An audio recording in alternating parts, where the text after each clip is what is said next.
Welcome to Stocks in Translation, broadcasting from the New York Stock Exchange. I'm Jared Blikre, your host, and with me as always is the voice of the people, Sydnee Freed. First, please like, subscribe, and comment on Stocks in Translation on Spotify, Apple Music, Amazon, or YouTube. And today we are welcoming back Tom Hayes. He is the chairman and manager of Great Hill Capital. He is a veteran value investor with over 2 decades of experience spotting market turnarounds in tech, banks, energy, and now housing. And today we're going to be talking about the Great Value Renaissance, a phrase coined many moons and shows ago. Our word of the day is moat, designed to keep out invading armies, and today they repel competitors. So which castle is Tom investing in? And this episode is brought to you by the number 7.5, as in years. That's how long Realtor.com says it will take America to build enough homes to finally close in the housing gap and fix the housing shortage. And Tom has some stock picks to potentially make it worth your while. So before we dig in, Tom, let's talk about the most recent market action. You're a value investor. You like the booms and the busts, and we just had one. What are you swimming in here? I call it the big, beautiful dislocation. You had $1.2 trillion of forced sales in the hole from hedge funds and CTAs at the beginning of April. And then President Trump put out his tweet, now is a good time to buy stocks and the market's up. And did you? Not only did we were buying, we did a conference call for our clients the day before because people are really worried, right? It looked like there was no buying. Yes. And we went company by company. We went through balance sheet, we went through income statement, we went through free cash flow, and what we saw invariably was all these metrics are going up. What's going down? The price based on the short-term noise. Long-term, they've got the moats in the business. Even if the worst-case tariff scenario came to pass, these would be the biggest players, and they'd pick up share from the smaller players that were hit the hardest, and that's why a moat is so critical. You know, this leads to our word of the day. Thank you for that, Tom. Perfect segue. A moat is a long-lasting competitive advantage. So think a castle moat, like a safeguard to a firm's profits. So Warren Buffett hunts these kinds of corporate defenses, and we have a few Oracle quotes now to set the mood here. In 1991, he gave a lecture in front of Notre Dame, and he said, the most important thing in evaluating businesses is figuring out how big the moat is around the business. And what you love is big capital and a big moat. So is that what we're seeing here in some of the names that you're looking at? And who has them? There's no question. I mean, sometimes you have a monopolistic moat, like Boeing has a duopoly with Airbus. That was not a hard one to figure out. It dropped down to $129 in the most recent sell-off. It's very simple. If you want to go to Airbus, that's fine. You just have to wait 20 years for your next plane. So that's an easy one. Then you have brand moats, like Buffett invested a lot in Coca-Cola in 1989, 1990. Now his dividends each year are bigger than his original basis because they keep increasing the dividends. It has that brand moat. It has the distribution moat. So we look for businesses like that and brand moats. And we're going to talk about a few names like the Stanleys, like the DeWalt's, like some of those companies in the housing sector that people have been using these tools for generations upon generations, and they're not going to go to the second best because they don't last and they don't have that same type of brand credibility. So it sort of sounds like if you have a popular brand or it's a popular company, you have a moat, but that doesn't feel right. Like, Is any famous stock have a moat or no? That's not how it works. Well, look, Apple. I was going to say Apple, yeah. Apple has a brand moat. It has an ecosystem moat. It kind of built that monopolistic app store, which they continue to throw arrows, and he continues to create relationships with administrations, and the arrows keep hitting the wall. That's protecting the moat, and Tim Cook has done an incredible job at protecting that moat. Procter & Gamble for years had moats around Tide. That's been kind of diluted a little bit with the Kirklands of the world, et cetera. So you have to constantly be on top of the moat. You have to constantly analyze the moat, but the key is to start with a business that has a moat, because if the moat is there, your margin is, and you buy it at the right time. If the moat is there, you can make it through tougher times, the cyclical downturns, and you come out stronger, because in cyclical downturns, the smaller players with the weaker moats go out of business and you pick up share. I want to get back to a name you mentioned a couple minutes ago, Stanley Black & Decker, because this hit my list Monday morning. And we're taping this the week after the latest tariff detente. Yeah. And that morning, I was looking pre-market at all the companies in the S&P 500 who was leading. Stanley's at the top of the list. It was like 12-15%. I hadn't looked at this stock in years. Yeah. What's going on there? They have an absolute moat, and they're highly correlated to the home building industry, okay? So they have DeWalt, okay? They have Stanley, they have Craftsman, they have Black & Decker. So if you think about construction, if you think about projects, if you think about lower interest rates, which spurs the former, it's a huge leveraged play on the recovery of construction, which is going to come in the back half of the year. And that's the back half of the show. And the back half of the show. Everyone's focused on the Fed.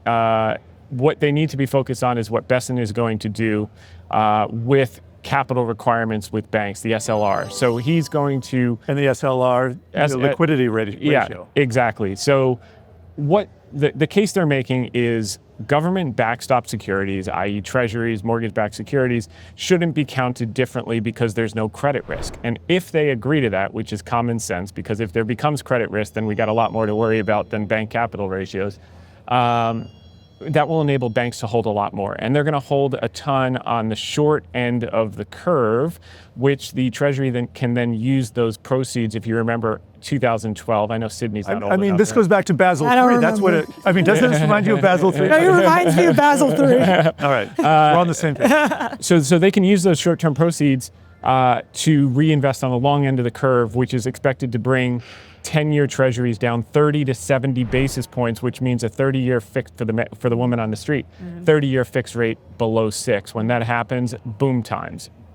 We know that President Trump wants lower mortgage rates, and so part of that, I'm asking, is that part of the Mar-a-Lago Accords? Because there's more to it than just that. There's other countries buying U.S. Century bonds, that's 100-year bonds, to bring down long-term interest rates. But I hadn't read that particular facet before, so that's interesting. Yeah, the Mar-a-Lago Accord was predominantly rumored in the first quarter of this year, which was a currency reset, like you saw in Reagan's second term. I don't know that that's fully on the table yet. It's implicitly on the table because as China does a deal, so China knew the tariffs were coming. So what did they do ahead of time? They just devalued their currency by 20%. The tariffs were kind of in that same neighborhood. And as the deal is set, part of the deal is going to be get your currency back to normal. That balances out trade. So there's implicit. Will there be an explicit meeting where you have 8 parties together and they uniformly devalue the dollar? Bretton Woods, exactly. Plaza Accord? The answer is we don't know. But the trend of the dollar is right now you're going to have a counter trend bounce because everyone was bullish on the dollar. Now that the dollar's fallen a lot, everyone's bearish. So you get a counter trend bounce. But the intermediate trend is down. That's going to help earnings. That's going to help all the things that we're talking about here. With everything going on right now, we still don't have, a lot of solid trade deals. How are you thinking about the market in terms of, companies with a moat, in terms of sectors? What do you like? We're seeing stocks come back to where they were like a month ago before a lot of this happened. 500 positive exactly. on the year. Yeah. So what are you liking right now, as we're navigating this uncertainty? Yeah, I think if you look at equal weight versus cap weighted S&P, the valuation for equal weight is 1 standard deviation below its long-term average, which in English means it's cheap. Okay, on a multiple basis. 493 is cheap. 493 is cheap. So you have to continue to look there for the Stanley Black & Deckers, which are part of that 493. I think we're going to talk about a couple other housing stocks as well. There's just a lot to do. The companies that were most impacted by tariffs, which, by the way, was Boeing, or the fear of the worst case, that's where you're going to find your biggest opportunity. I think the Mag 7 will rebound, a tradable rebound, but we can't overlook the fact that their earnings power has decelerated from 33% down to 16% and maybe a little bit lower. And that's part of the reason you've seen what they do. Because when you think about tariffs, like how does that really affect Google when they're not in China, and so on. So they've come down relative to their earnings power. The amount of CapEx that they have to spend to stay competitive, to keep share, has impacted their earnings, has also crowded out their ability to buy back tons of stock. Whereas the 493 announced record buybacks in the first quarter in the face of all this uncertainty, $665 billion. Talk to me about China real quick before we go to break. We've talked about Alibaba in the last time we were here. Yeah. That is, it came up, it came down, but it's held on. What do you like about China now? What I like is that Xi, after enough of social unrest and 25% youth unemployment, got his act together about a year ago. Xi gets it. Xi Jinping got his act together, has done massive stimulus. He's now helping his country versus hurting his country, soldering them in their apartments. That didn't work.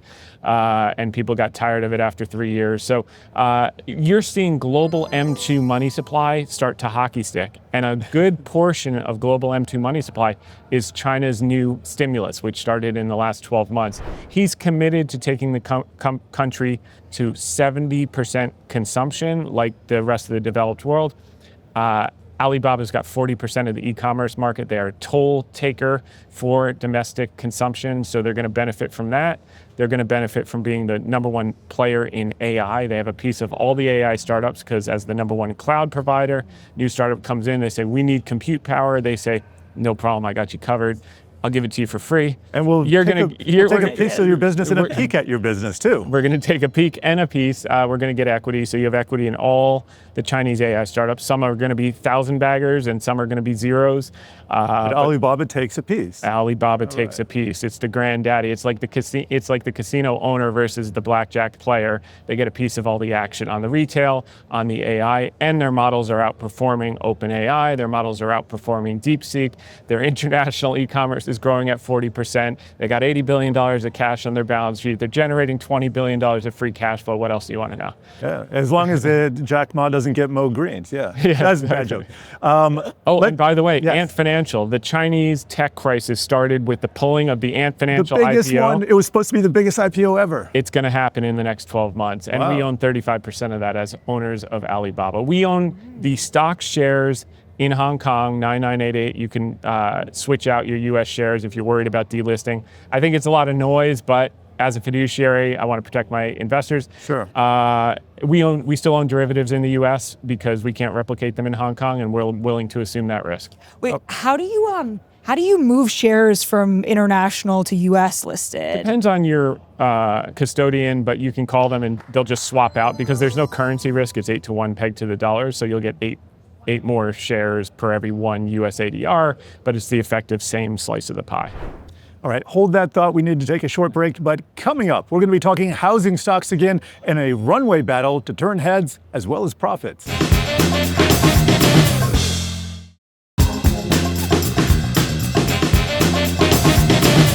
This episode is brought to you by the number 7.5. That is the number of years that Realtor.com estimates it's going to take America to build enough homes to fix the housing shortage. So it's a big gap, Tom, and you say it's a big opportunity. And I'm wondering how you're screening for opportunities here. We already talked about Stanley and the moat and all that. What else you got? Well, look, when you had the gold rush, who made the most money? Was it the people looking at picks and shovels, right? In war, you don't want to be betting on the warring factions. You want to be betting on the arms dealers. So that's what we're going to be doing with the housing sector. So the DH, the Hortons, the Pulte's, the KB Homes, all the home builders, it's going to be a race to the bottom because what's going to take place is a couple of things. Number one, we're opening up federal land. Okay, we've got hundreds of millions of acres. If we open up like 1% of it, we'll have enough land. It's like 500,000 acres. Will be enough land to bridge the deficit. Just 1% of the federally owned lands, which is a huge swath. Okay? So we're short 4 to 7 million houses. Like you said, it's going to take 7.5 years to do that. And effectively what you're going to see is a race by the home builders. I don't want to be in that race because once that happens, once supply picks up, it's a pricing compression.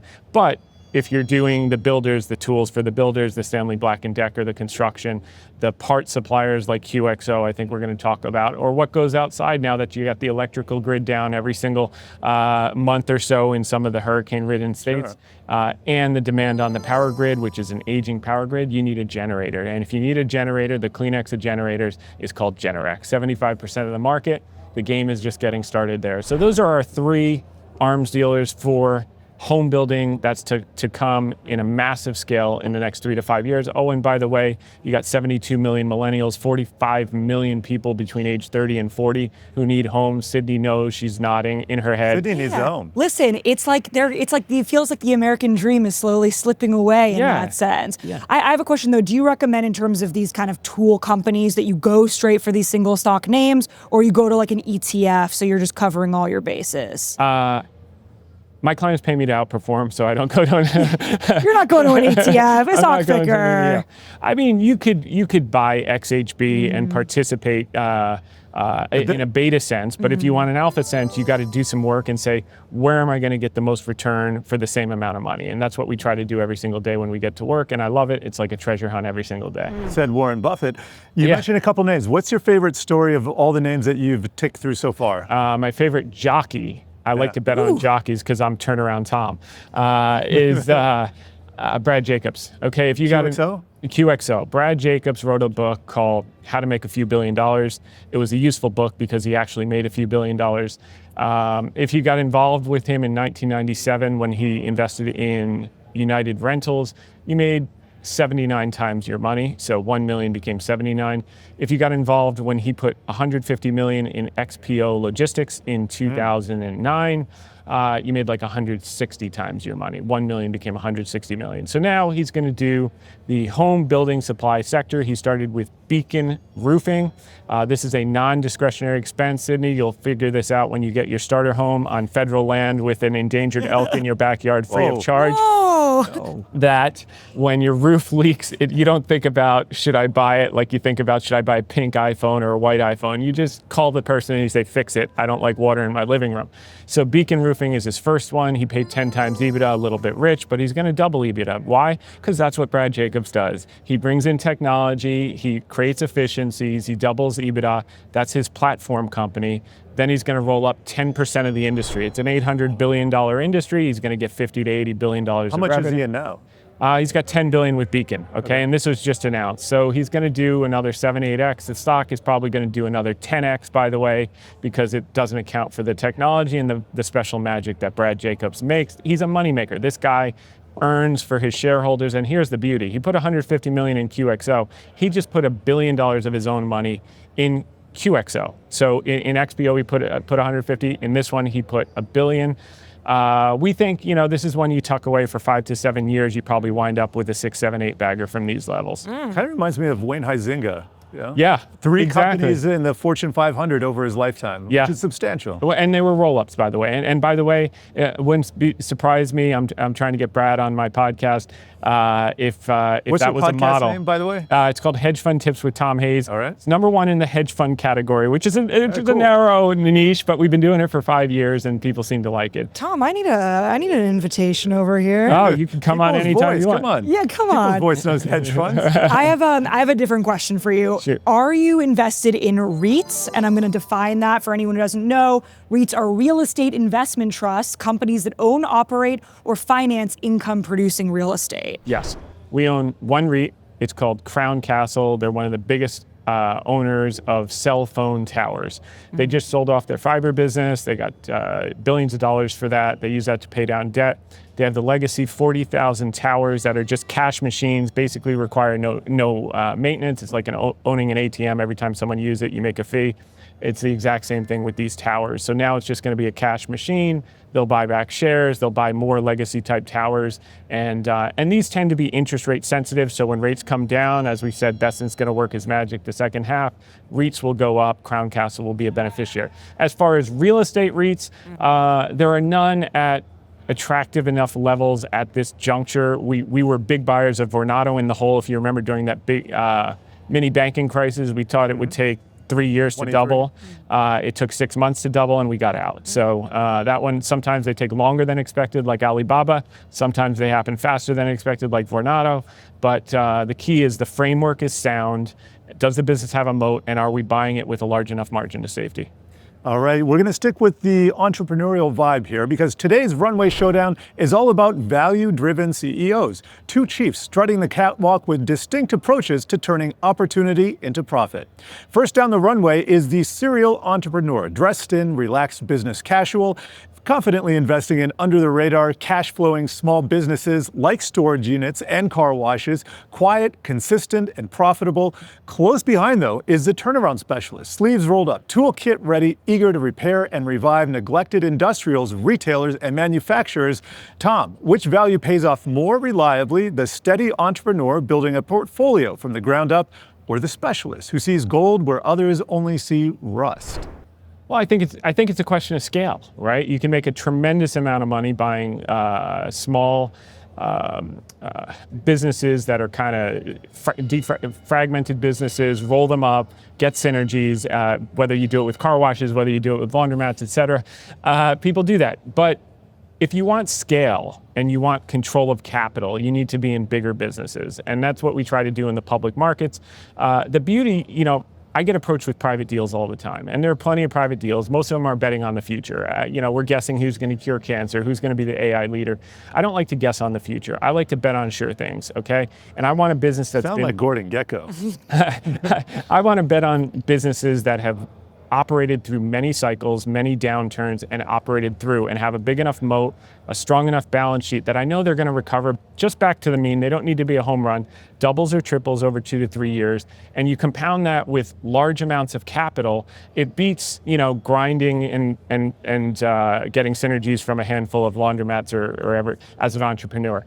But I will say, Brad Jacobs does a combination of that. So he has his platform company, he gets the public market multiple, you get a higher multiple in the public markets, and then he uses that currency and his ability to raise capital in public markets to buy defragmented businesses, smaller scale businesses, and tuck them into his platform company. And that's how he's created so much wealth for so many people over the years. It's great.